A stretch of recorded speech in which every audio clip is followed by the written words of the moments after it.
Over the last few years, many people have asked me a very simple question. I've been asked this countless times, like literally more times than I could even count. Hell, one of you watching right now have probably asked me this question at one point or the other. And that question being, what is my favorite episode of Samurai Jack? If you don't already know, Samurai Jack is a absolutely prolific show from the early 2000s, and it just so happens to be my favorite show of all time. And given how my social media has always been kind of anchored with this show, I've just always got this question. What is my favorite episode of Samurai Jack? And although I could always go with a bit more of a Weasley answer, like, oh, I can't pick one. Oh, I love them all equally. I never did. I have given the exact same one episode answer to every single person that has asked me this question. And the answer might honestly surprise you. Sure, there are so many great episodes. There are so many episodes that I love so much. The first episode, Samurai vs. Samurai, much of season 5, but none of them are my favorite. My favorite is episode 44, The Princess and the Bounty Hunters. And here's why. The premise of this episode is very simple, yet it strays drastically from a normal episode of the show. In this episode, we do not follow our hero Jack. Instead, we follow 6 bounty hunters all looking to cash in the huge bounty Aku has on Samurai Jack's head. Please allow me to introduce you to these characters.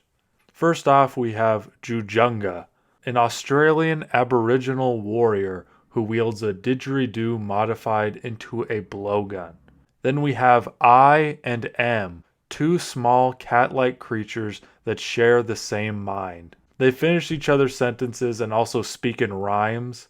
I think that says a lot. You're either going to love them or want to curb stomp the life out of them after the second time they speak.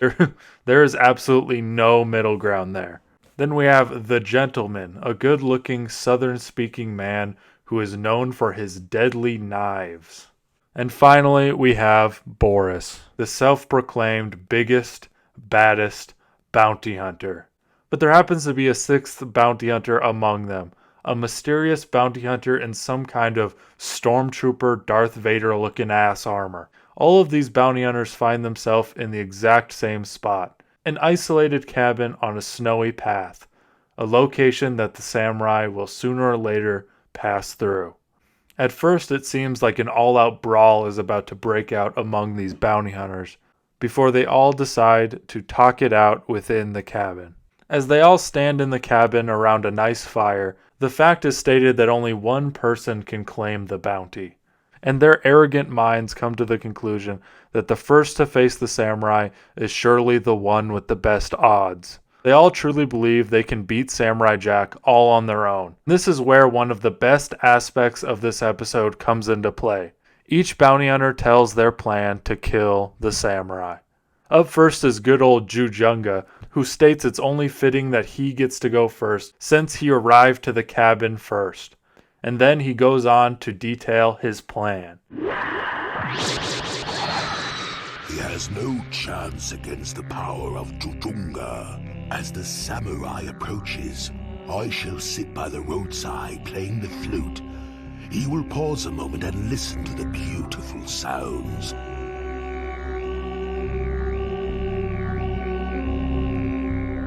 Slowly being lulled into false security. At the moment he is at his most vulnerable, my trap is sprung. My flute is really a blowgun with darts dipped in the most lethal of poisons. But immediately afterwards, the Darth Vader impersonator speaks up, telling him that his plan will fail, for the samurai's senses are too acute. The gentleman then steps up to the plate to give us his game plan.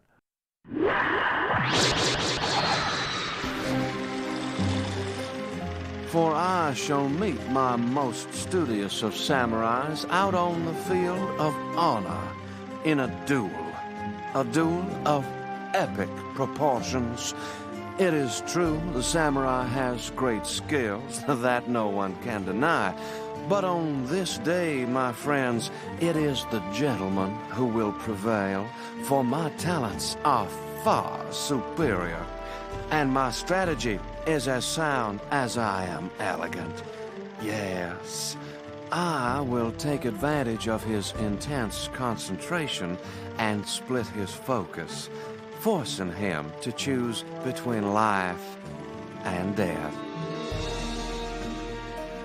My cloak acting as shield and decoy for the coup de grace. Now, I'm not one to brag, but I must say that my blades fly faster than any bullet. He will not be able to escape them, I assure you indeed. But Vader insists that the samurai is just too smart to fall for his tricks, giving I and M a chance to butt in with their plan. As the samurai enters the town, we will wait for the final showdown. Concealed we will be. Our surprise he will never see.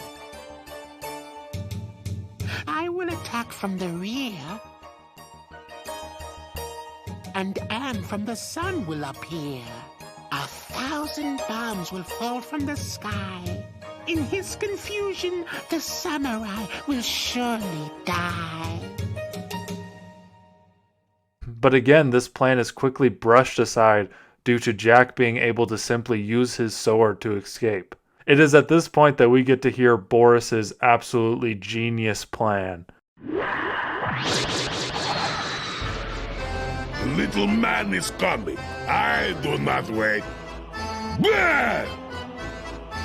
He will attack with sword. He breaks against my belly. Then I break him. Break him! Break him! Break him! After hearing all their plans, the mysterious figure tells them they are all too arrogant and diving headfirst into their early grave. Boris then decides to attack the mysterious figure, only to be made boneless a couple seconds later. The figure then reveals themselves to be a warrior princess named Mira. She wishes to collect the bounty on Samurai Jack in an attempt to regain her homeland and people from Aku's grasp. She offers them all 10 times the bounty money if they all join forces to beat the samurai. They all agree, and she puts forth this plan.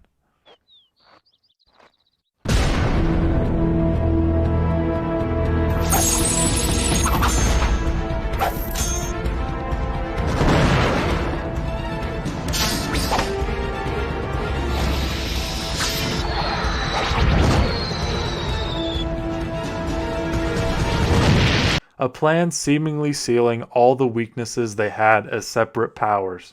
Therefore, they begin prepping the plan by digging hiding spots while one of the cats goes and keeps an eye out for the samurai. When the signal comes in that the samurai is down the road, they all jump into their positions and wait as the tension grows. Slowly but surely, Jack appears over the horizon. And right as he steps into position, this happens.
There are so many reasons why I love this episode. I love the art style changes for each of the bounty hunters' plans. I love the story that builds up the entire time towards a final fight that does more in a minute than most action movies do in their entire 2-hour runtime. And most importantly, I love this episode due to pure nostalgia. I still remember watching this video for the first time when I was little. I enjoyed meeting all these unique characters, hearing all their unique yet flawed plans, and finally seeing them work together to make what seems to be a foolproof plan.